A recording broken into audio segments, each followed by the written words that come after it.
Root canal చేయించుకుని ఏ cap పెట్టుకోవాలి అని ఆలోచించుకుంటున్నారా? 1 సెకండ్ ఒక్కసారి వెయిట్ చేయండి.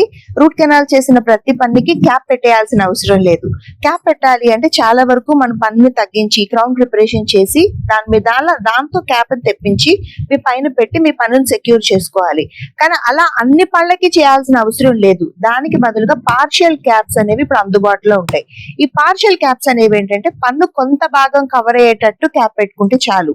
ఇలా పెట్టుకుంటే దానికి స్ట్రెంగ్త్ ఉంటుందా అనే డౌట్ ఉంటుంది. డెఫినెట్ గా ఉంటుంది. ఎస్పెషల్లీ ఈ పార్షియల్ క్యాప్స్ అనేవి వెనకాతల పళ్ళ కోసమే డిజైన్ చేయబడినవి. ఎందువల్ల అంటే వెనకాతల పళ్ళకి బలం ఎక్కువ ఉండాలి. ఎక్కువ టూత్ స్ట్రక్చర్ పోతే బలం తగ్గిపోతుంది. కాబట్టి పార్షియల్ క్యాప్ పెట్టుకుంటే మన టూత్ స్ట్రక్చర్ తక్కువ కట్ చేసుకుని తక్కువ ప్లేస్ లో క్యాప్ తో ఫిల్అప్ చేస్తాం కాబట్టి మీకు స్ట్రెంగ్త్ ఎక్కువ ఉంటది.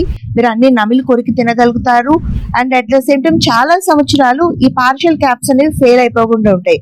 అఫ్ కోర్స్ ఇవి రోజు వాడుకలో ఉన్నవే. దీని ఇన్లేజ్ అండ్ ఆన్లేజ్ అంటారు మా వైద్య పరిభాషలో. బట్ మీకు అర్థమయ్యేటట్టు పార్షియల్ క్యాప్స్ అనేవి మీరు ఈసారి అడగండి. సో రూట్ కెనాల్ చేసిన ప్రతి పన్నుకి ఎస్పెషల్లీ వెనకాతల పళ్ళకి ఫుల్ క్రౌన్స్ పెట్టాల్సిన అవసరం లేదు. ఎంత వరకు అవసరమో అంతవరకే పార్షియల్ క్యాప్స్, కస్టమైజ్డ్ క్యాప్స్ పెట్టుకుంటే మనకి బెస్ట్ రిజల్ట్స్ వస్తాయని డెఫినెట్ గా చెప్పొచ్చు.